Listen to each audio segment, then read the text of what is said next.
Alors salut à tous, aujourd'hui je vais vous présenter le montage en drop shot. Alors le montage en drop shot il est comme ceci. Un plomb, un hameçon, un leurre. Et ici le bas de ligne que vous raccordez sur votre tresse de moulinet. Alors pour réaliser ce montage il vous faut un hameçon, du fluorocarbone. Donc moi j'utilise du fluorocarbone de la marque Evoque.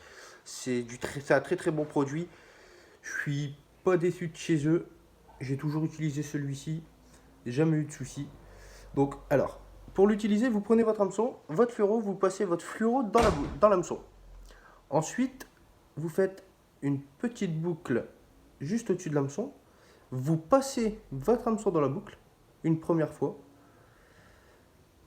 comme ceci. Et vous le repassez une deuxième fois dans la boucle, comme cela. Ensuite, vous prenez les deux côtés. Vous tirez, vous serrez bien. Toujours vérifier que votre hameçon a la pointe vers le haut. Et là, regardez, votre hameçon s'aligne parfaitement. Mais quand je dis c'est parfaitement, c'est nickel. Il s'aligne bien, la pointe vers le haut. Ensuite, vous prenez votre plomb. Donc, je ne vais pas prendre celui-ci. Je vais prendre en 5 grammes. Alors, celui-ci, vous avez toujours vérifié vos plombs. Hein. Après, vous avez différents plombs. Moi, j'utilise les plombs comme ça.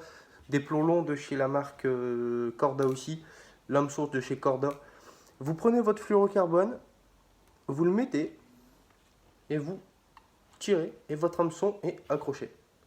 Il ne peut pas partir. Vraiment en cas de si vous accrochez dans le fond, ça risque de partir. Votre hameçon qui est comme ça bien vers le haut. Vous raccordez votre bas de ligne sur votre tresse, pardon.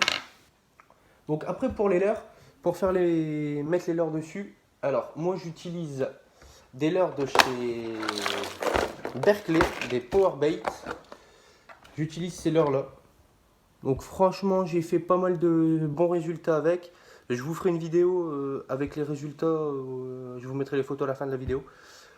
Alors, des petits leurres avec une queue en V, comme ceci. Avec juste en dessous il y a des feuilles fluorescentes à l'intérieur. Et pas mal de paillettes pour donner un vrai aspect naturel au poisson pour venir justement manger ce leurre.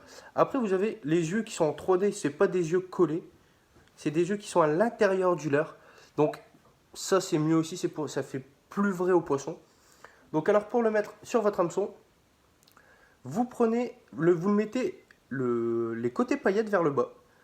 Vous prenez la tête du leurre, vous rentrez votre leurre comme ceci. Voici. Toujours faire attention que l'hameçon ne vrille pas ni ne sort bien au-dessus. Et que des moments, on pense qu'il est bien pliqué et malheureusement, on le passe mal. Hop. Et là, quand vous regardez, vous avez votre leurre qui va bien se mettre comme ceci. Et quand il sera dans l'eau, vous allez avoir votre leurre qui va justement faire une animation. L'hameçon va se poser et quand vous allez relever, il va se relever. Et ce leurre là, c'est des leurres flottants. Donc c'est mieux. Après vous pouvez pêcher avec plusieurs leurres. Hein. Vous avez des leurres comme ceci, des shads.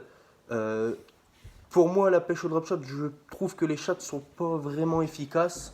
Après, chacun a sa pêche. Hein. Après, moi, j'ai fait pas mal de poissons aussi avec ces petits shads là, des petits shads roses de chez Berkeley aussi. Je suis pas déçu de leurs produits. Alors, pour ceux-là, les leurres qui sont juste ici, c'est ceux-là, les Powerbait. Je trouve que c'est super bien, c'est des Powerbait en 8 cm. Donc franchement, je suis pas déçu. Ça marche super bien. Donc je vous ferai voir ça à la fin, je vous mettrai les photos à la fin de la vidéo. Et pour donc pour le petit montage, c'est nickel. Donc pour ceux qui aiment pêcher la perche, je conseille le montage en drop shot Je trouve que ça attire pas mal de perches. Après, ça peut arriver de faire du brochet, du cendre avec ces montages-là. Mais pour ceux qui préfèrent la perche, je me répète, mais pour ceux qui préfèrent la pêche à la perche, je vous conseille de faire un montage en drop shot. Après, il y en a qui pêchent le drop shot en flotte tube. C'est aussi super bien. Ça permet aussi d'explorer plus de lieux en flotte tube. En street fishing, malheureusement, on ne peut pas aller sur certaines zones. Par contre, en flotte tube, on peut y accéder plus facilement. Donc moi, je vous conseille vachement, c'est les montages en drop shot, de prendre des leurres de chez Berkeley, des power bait en couleur perche. Moi, c'est ce que je vous conseille le plus. Après, à vous de voir, mais j'ai fait pas mal de super bons résultats. Donc ben là, je vous ai fait cette petite vidéo pour vous faire voir les montages en drop shot. Donc là, le prochain montage, la prochaine vidéo que je vous ferai voir, c'est la pêche en drop shot avec les animations à effectuer. Sur ce, je vous souhaite une bonne soirée les amis. À plus tard.